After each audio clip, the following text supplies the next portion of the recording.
Gabaho twama tunezerewe turirimba tubwirana amazaburi twebwabaho twama tunezerewe turirimba indirimbo z'amashimwe.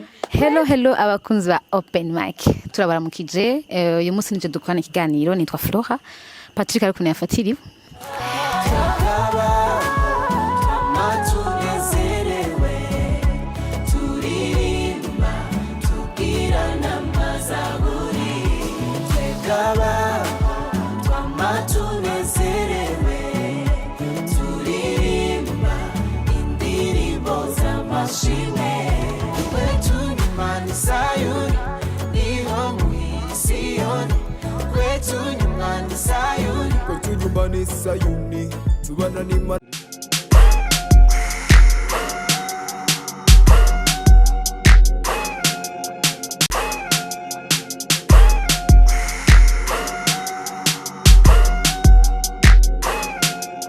Bon, nitwa Gule igira ubuntu hama aje ndumuyipendo. Yeah. Kandi najeneriwe neza cyane. Siyoni tuma tumeze neza. Okay. Akantu kubusi iyo kumva gute? Izo ni ibintu mwazanye. Ariko namahoro umuganje siyoni. Kwetu nyumbani Sayuni niho muhiri Siyoni. Kwetu nyumbani Sayuni, kwetu nyumbani Sayuni, tubana n'Imana na bera. Kwetu nyumbani Sayuni, kwetu nyumbani Sayuni, tubana n'Imana. Novuga ko byo tugeze ko cyane cyane ari ibinyene turimo vya vy'indirimbo nshasha ya Siyoni. Ego nivyo. Ipendo sound muri rusange niki? Ipendo n'umugwi mwami haya kaje ko gukorera abantu n'aba jeune dukora umuziki wo guhimbaza Imana. Ego.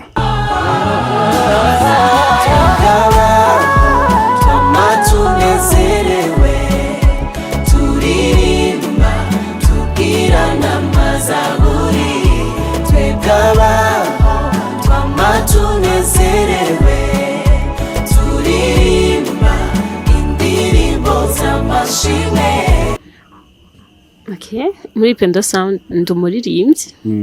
Yeah. Uravye Ipendo Sound imyaka imaze niyahe mpinduka ubona muri iyo group? Impinduka?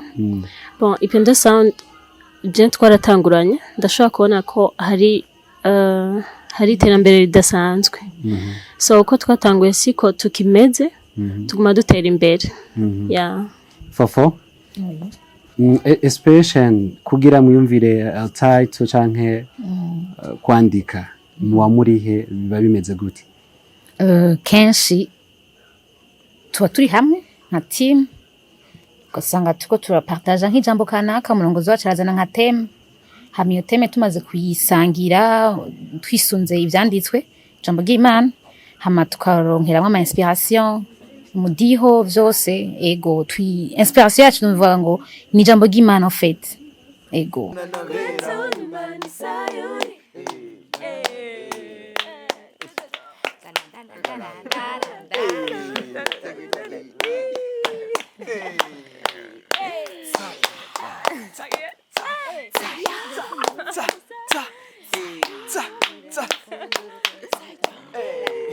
Je ndibuka yuko narisanze ndi umukunzi wo hafi wa Ipendo Sound. Hanyuma mu mwaka uhetse ndinjira. Ego. Ipendo Sound uyibona gute inyuma utarinjira muri group? Ntarinjira, nababona ko abantu bakorera umwami hama bafise inyota. Igicatumye ushaka kwinjira nawe? Ikintu cyatumye nshaka kwinjira ni uburyo bakunda Imana canke uburyo bakorera umwami na vision umurongozi yari afise.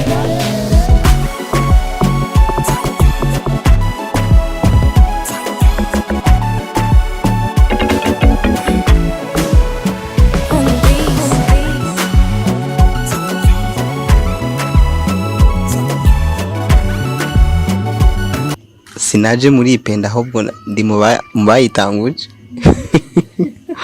uko ndibuka hari gari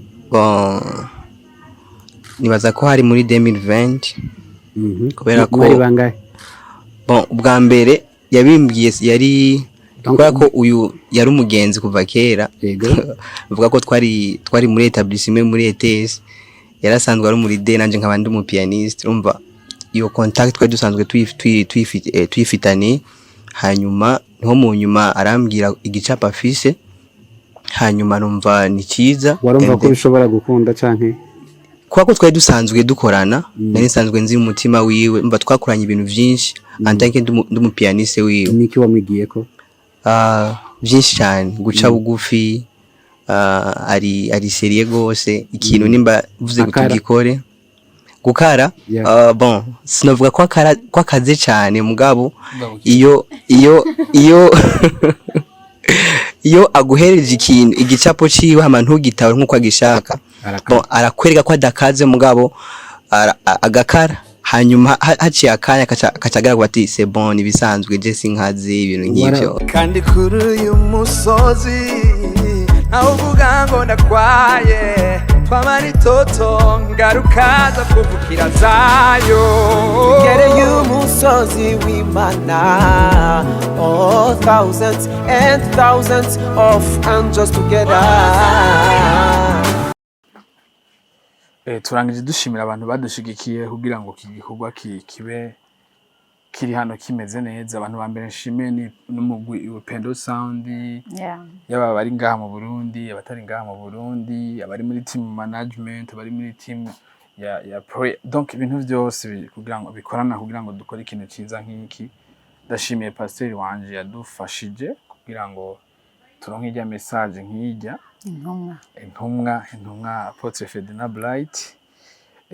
Turashimiye Richie Prosper yatwambitse, vraiment yatwambitse neza cyane turamushimiye kandi niza ko azobana yafasha n'abandi kugira ngo umuziki wa gospel nawe uduge ku rundi rugezo. Ndashimiye n'abaduhaye ibibanza cyane kuri Kamensi Burundi abadufashije kugira tuharonke na Fabrice ubwiwe twivuganiye akaba no muri video. Vraiment turamushimiye cyane gose. Ego Shime n'abakunzi bacu bariko baradukurikirana kuri Open Mic mu kiganiro cacu ca Open Mic. Twizera ko mwagize ibihe vyiza hamwe na Upendo Sound, mwari kumwe na Flora hamwe na Patrick wari mumenyeranye ku kiganiro nk'iki. Ego merci beaucoup na utaha.